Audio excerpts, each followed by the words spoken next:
सारे एडमियंस को मेरा प्यार भरा नमस्कार। हम लोग अगस्त में हैं और ये साल का सबसे गर्म महीना होता है। चाहे अगस्त सबसे गर्म महीना है, पर इस महीने में सारी चीज़ें उगती हैं और बहुत अच्छे फल आते हैं इस सीज़न में। मैं इच्छा करता हूँ कि आपका बिजनेस भी अगस्त महीने में बहुत बढ़ेगा। अब जिस बारे में मैं बात करूँगा आज, वो है सॉफ्ट पावर और हार्ड पावर। मैंने मई के मध्य से और जून की शुरुआत से यूएस और कनाडा में होने वाले सक्सेस एकेडमी में हिस्सा लिया था। हर बार अमेरिका जाकर जो मुझे महसूस होता है वो ये है कि वहाँ के एयरपोर्ट बहुत ज़्यादा तुच्छ हैं। शायद पूरी दुनिया के मुकाबले ये सबसे धीरे और सबसे ख़तरनाक जगह है। शायद ऐसा कोई भी नहीं जो किसी अनुकूल एयरपोर्ट में काम करता हो। फिर ऐसा क्यों है कि हर कोई और उनके कुत्ते अमेरिका जाना चाहते हैं? क्यों इतने सारे लोग यूएस जाते हैं? उदाहरण के तौर पर जब अटलांटा जॉर्जिया में सक्सेस एकेडमी हो रही थी, मुझे मौका मिला कोका कोला के हेडक्वार्टर्स में जाने का, जहां मैं काफ़ी बार जा चुका हूं। वहां पर एक पीआर रूम है और वहां आपको मुफ्त में नहीं जाने दिया जाता। आपको एक एंट्रेंस फीस भरनी पड़ती है। इसके साथ साथ उनकी बॉडी इंस्पेक्शन उतनी ही कठोर होती है जैसी एयरपोर्ट की। फिर भी वहाँ इतने लोग हैं क्योंकि ये जो अमेरिकन्स हैं ये बिजनेस में महारथी होते हैं। आप उस जगह से नहीं निकल सकते जब तक कि आप किसी मार्केट या सोवेनियर शॉप में टूर के बाद नहीं चले जाते हैं। और कोका कोला के साथ भी ठीक यही चीज़ थी। वो वहाँ पर कम गुणवत्ता वाली चीज़ें बेचते हैं। जो चीज़ें बिकती हैं उन पर कोका कोला का लोगो लगा होता है और इन्हें बहुत उच्च दामों पे बेच। इसके बावजूद भी लोग यहाँ से चीज़ें खरीदते हैं। ऐसा क्यों? मुझे लगता है ये अमेरिका का सॉफ्ट पावर है। जोसेफ नाय एक पॉलिटिकल साइंटिस्ट है गवर्नमेंट के कैनेडी स्कूल में, और उन्होंने हार्वर्ड यूनिवर्सिटी में कहा कि जो इन्फ्लुएंस यूएस को मिलती है वो है सॉफ्ट पावर से, ना कि हार्ड पावर से। और इसी तरह से सॉफ्ट पावर शब्द आया था। उन्होंने ये भी कहा था कि कल्चर से सॉफ्ट पावर की उत्पत्ति हुई है। जिस कल्चर के बारे में यहाँ बात हो रही है उसका एक बहुत बारीक डेफिनेशन है, ना कि ये एक टिपिकल कल्चर है। कल्चर से उनका मतलब है एकेडमिक्स, साइंस, टेक्नोलॉजी, बिजनेस और पॉप कल्चर जैसे फिल्में और पॉप म्यूजिक। डेमोक्रेसी भी इसमें शामिल है। एक देश के लोगों का पब्लिक ऑर्डर और कल्चरल स्तर दोस्ती के भ्रम के ऊपर आधारित है। इन्हीं सारी चीज़ों के मेल से अमेरिका का सॉफ्ट पावर बनता है, ताकि ये वॉलंटरी प्रेफरेंस बना सके अपील और अट्रैक्शन के माध्यम से। मेरा एक्सपीरियंस वहाँ नहीं रुका। सबसे बेकार जगह जो है वो सिएटल ट्रेडिशनल मार्केट, जो छोटी थी, भीड़ भड़ाके वाली थी और गंदी थी बहुत।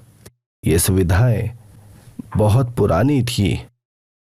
जो चीज़ वो वहाँ बेच रहे थे कोका कोला के हेडक्वार्टर के जैसे ही थी। हर चीज़ में वहाँ पर लोगो लगा हुआ था और लोग ज़्यादातर लोगो खरीद रहे थे। एक और जगह है सिएटल में जिसका नाम है गम एली। ये पुराना है, बकवास है, घटिया है। एक इंसान ने अपनी च्युइंगम दीवार पर लगा दी और पता नहीं कितने वक्त से लोग ये करते आ रहे हैं। जो गम उस गली में लगा हुआ है वो शायद सारे रंगों का है और ये एक टूरिस्ट स्पॉट बन गया है। मुझे नहीं पता कैसे, पर यह जगह बहुत ज़्यादा फेमस है।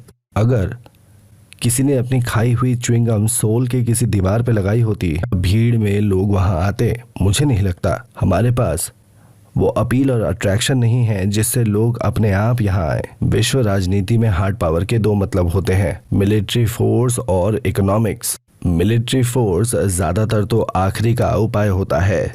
अगर दूसरा कोई देश यूएस की दिलचस्पी के खिलाफ जाता है, यूएस गवर्नमेंट या तो इकोनॉमिक सपोर्ट रोक लेती है तो उसके लिए सैंक्शंस बना दिए जाते हैं, और या तो फिर अमेरिकन मार्केट बंद कर दिया जाता है उसके लिए।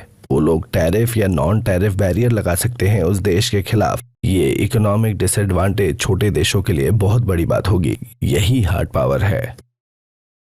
हार्ड पावर खतरनाक होती है और तुरंत काम करती है। ये बहुत भयानक होता है, फिर भी ये ज्यादा वक्त तक नहीं चलता है। इसका सबसे अच्छा एग्जाम्पल है मंगोलियन एम्पायर। हिस्ट्री के मुताबिक मंगोलिया एक बहुत बड़ा देश था। उसका देश था 24 मिलियन स्क्वायर मीटर का। ऐसा एम्पायर कहीं नहीं है, पर आखिरकार उसके साथ क्या हुआ? मंगोलियन एम्पायर के पास हार्ड पावर था पर सॉफ्ट पावर नहीं। सीधी भाषा में ऐसा कोई नहीं था जो कहता आइए चलिए आज हम घूम कर आते हैं कहीं से। इसीलिए जब जेंगिस खान मरा तो सब कुछ बिखर गया। उसके बेटे बिना कुछ किए ही गायब हो गए। एक और उदाहरण है एम्परर किन शी हुआंग। बसंत और पतझड़ ऋतु 550 साल तक रही। अलग अलग कबीलों के बीच में 550 साल तक जंग चलने के बाद किन राज्य ने आखिरकार चाइना के सारे जिलों को हथिया लिया। 550 साल लगे सारे राज्यों को किन के अधीन होने में, पर 15 सालों में सब खत्म। फिर से उनके पास सॉफ्ट पावर नहीं था। उनके पास अपील या आकर्षण नहीं था जिससे कि लोग खुद से उनके पास आए। सब कुछ जबरदस्ती करवाना पड़ता था। तो मैं यहाँ अपने एटमी लीडर्स को जो कहना चाह रहा हूँ वो ये है, ये हार्ड और सॉफ्ट पावर एटमी को और उसके लीडरों को क्या सिखाती है। एटमी का हार्ड पावर है उसकी सेल्स और सदस्यों की संख्या। मैं ये नहीं कहता कि ये जरूरी नहीं है, पर सॉफ्ट पावर के बिना वो आकर्षण जिसकी वजह से लोग आपके लिए खुद से काम करने लगते हैं। हम लोग किन देश की तरह खत्म हो जाएंगे एक दिन। इसलिए एटमी एक खास प्रयास कर रही है हमारे कल्चर को बनाकर बढ़ाने की, ताकि हमें सॉफ्ट पावर मिल सके। सॉफ्ट पावर का वो कल्चर जिसके बारे में प्रोफेसर ने कहा था। पर हाँ, कल्चर रातों रात नहीं बन जाता। इसी तरह हार्ड पावर जो लीडर्स के पास है वो दो चीजें हैं, एक है मास्टरशिप और दूसरा पैसा। ये चीजें हार्ड पावर कभी खुद से रिस्पेक्ट नहीं पैदा कराती। हार्ड पावर से ईर्ष्या या द्वेष पैदा हो सकता है, तो हार्ड पावर अकेले कभी इज्जत नहीं पैदा करवा सकती। दूसरे शब्दों में कहूं तो लीडर्स के पास अगर अपील और आकर्षण नहीं होगा तो लोगों को उनकी तरफ खींचे, वो रिस्पेक्ट नहीं कमा पाएंगे और पार्टनर्स को इनसिक्योर कर देंगे। अगर ऐसा है तो हमें सोचना चाहिए कि अट्रैक्टिवनेस कहाँ से आती है, कौन लोग अट्रैक्टिव होते हैं। यह अट्रैक्टिवनेस दो चीजों से आती है। पहला जो है वो है खुद की क्षमता और दूसरा है आपका चरित्र। चाहे कोई पर्सनालिटी बहुत ऊंचा हो, अगर उसके पास काबिलियत नहीं है एटमी के बिजनेस को बढ़ाने की, वो लीडर बनने योग्य नहीं है। वो लोग लीडर बनने के लिए ज्यादा आकर्षित नहीं हैं। दूसरी ओर अगर किसी के पास बहुत अच्छी खुद की काबिलियत है बिजनेस को बढ़ाने की, पर उसकी फिर भी इज्जत नहीं होती है, तो वो अट्रैक्टिव इंसान नहीं है। वो कभी भी गायब हो सकता है। काबिलियत या कैरेक्टर नहीं है तो फिर आपको इज्जत नहीं मिलेगी, आपका कोई मोल नहीं होगा। आप सब लोग इस कठोर बिजनेस में साथ में हैं। क्या आप नहीं चाहेंगे कि आपकी लाइंस लंबे समय तक रहे? आप मजबूती के साथ खड़े रहिए और इज्जत कमाइए, और आपके रिटायरमेंट के बाद भी अपनी इनकम अपने बच्चों को दे जाइए, वो आपको हमेशा याद रखेंगे। अगर आप ये चाहते हैं तो आपके पास सॉफ्ट पावर होनी चाहिए। आपको एक अच्छा इंसान होना चाहिए। क्षमताओं को मेहनत से और पढ़ाई से सुधारा जा सकता है, पर इसके अलावा कैरेक्टर के बारे में क्या? इतनी सारी चीजें हैं जिससे कैरेक्टर बनता है, पर मैं आपके लिए सबसे जरूरी दो के बारे में बात करूंगा। पहला है दूसरों के बारे में सोचना। हर वक्त सिर्फ अपने बारे में मत सोचिए, दूसरों के बारे में भी सोचिए। पूरा वक्त अपनी कमाई पर या अपने पैसों पर ही मत लगाइए। अपने पार्टनर या भाई बहनों की लाइन के बारे में भी सोचिए। दूसरा ये है कि दूसरे लोगों की परिस्थितियों को समझिए। दूसरे लोगों के नजरिए से भी चीजों को देखना सीखिए।